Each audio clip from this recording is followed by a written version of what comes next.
नमस्कार दर्शक बंधु गाँ हांडीशाल यूट्यूब चैनल को आपण मानक बहुत बहुत स्वागत। आज मु आम केन्दुझर पारंपरिक समस्तंकर अति प्रिय बड़ी आलू आंबिल तैयारी करी। एहीपरि पारंपरिक गाँव रे होतुबा स्वादिष्ट रोषेई सब देखिया चाहूले गाँ हांडीशाल चैनल को सब्सक्राइब करि नियंतु एवं पाखरे थिया बेल बटन को क्लिक कर दियंतु जहाद्वारा आपण पाखे आगको जो सब नुआ नुआ रोषेई वीडियो आसीबो नोटिफिकेशन पहुँची जीवो। एबे आमे बड़ी आलू आंबिलर प्रस्तुत प्रणाली देखि नबा।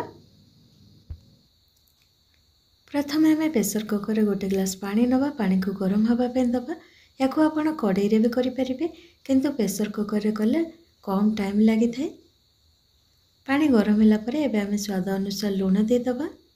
हल्दी गुंडा हाफ चम्मच दे दबा। तेजपत्र दे दबा। ये मो दुईटा आलू को चोपा छड़े धोईकी ये लंबा लंबा साइज रो काटी नहीं। एबे आमे आलू को दे दबा।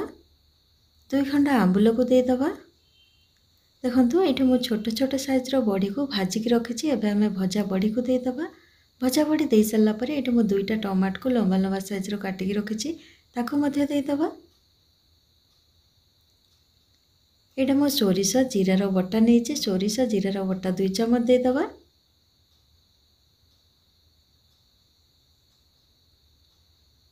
एबे आमे ये सब को भल से गोलाई नबा। गोलाई सारा पर एबे आमे प्रेशर कुकर रो ढांकुणी दे दबा। 2टा सीटी दे दबा ए सब सिजिया पई।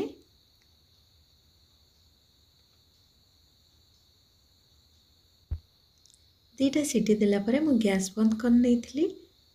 एबे आमे किछि समय परे घोड़नी खोली देखिबा। देखंतु एठी हमर बड़ी आलू भल से सिझी जाइछि।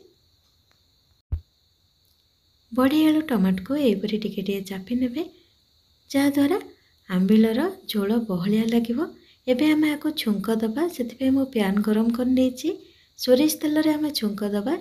एठी मु 2 चम्मच भली सोरिष तेल नउछि। तेल गरम होला परे एबे आमे पंच फुटण दे दबा।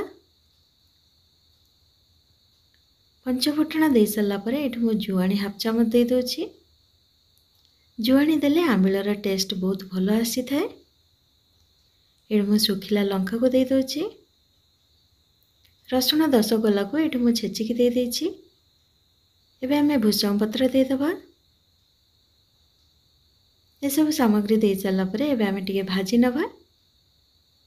एबे आमे अल्प हेंगु दे दबा। हेंगु देले आंबिलर बास्ना भलो आसी थाए। खाइबा को भी भल लागि थाए। कलर आसिया पे अल्प टिके लंका गुंडा दे दबा।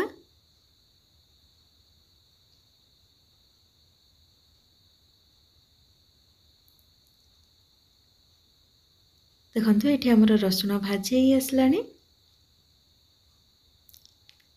रसुण बादामी कलर हे आसले एबे आमे सिजे की रखिथिबा आंबिल को दे दबा।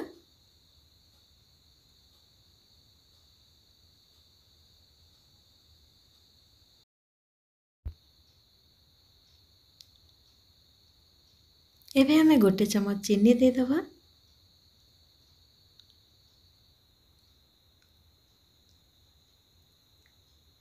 चीनी दे सारा पर एबे आमे 2 मिनिट पर्यंत घोड़नी देकी फुटई नबा। जिते बेले ठंडा जर होता है ना पाटी के अरुचि लगी थाए किछि भी खाइबा को भलो लगी न थाए सेते बेले ये बड़ी आलू आंबिल करी खांतु देखिबे आराम से भात खाई हे जिवो। खाइबा को ये आंबिल बहुत भलो लगी थाए। थरे खाइले बारंबार खाइबा को इच्छा करिवे। एबे तो हमर आंबिल हे गला। एबे आमे गैस बंद कर नबा। देखंतु आंबिल केते सुंदर देखा अछि। खाइबा को भी बहुत स्वादिया लागिवो। घरे ये आंबिल को निहाती तैयार करंतु।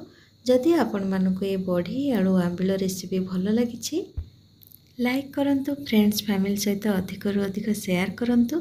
कमेंट सेक्शन को जाई आपनकर मतामत जणांतु। सर्वप्रथम एपरि भलो भलो रोषेई वीडियो देखिया को चाहूतिले गाँ हांडीशाल चैनल को सब्सक्राइब करि नियंतु एवं पाखरे थिया बेल बटन को क्लिक कर दियंतु आगो को आसुथुवा नुआ नुआ रोषेई वीडियो रा अपडेट पाइबा पई। धन्यवाद।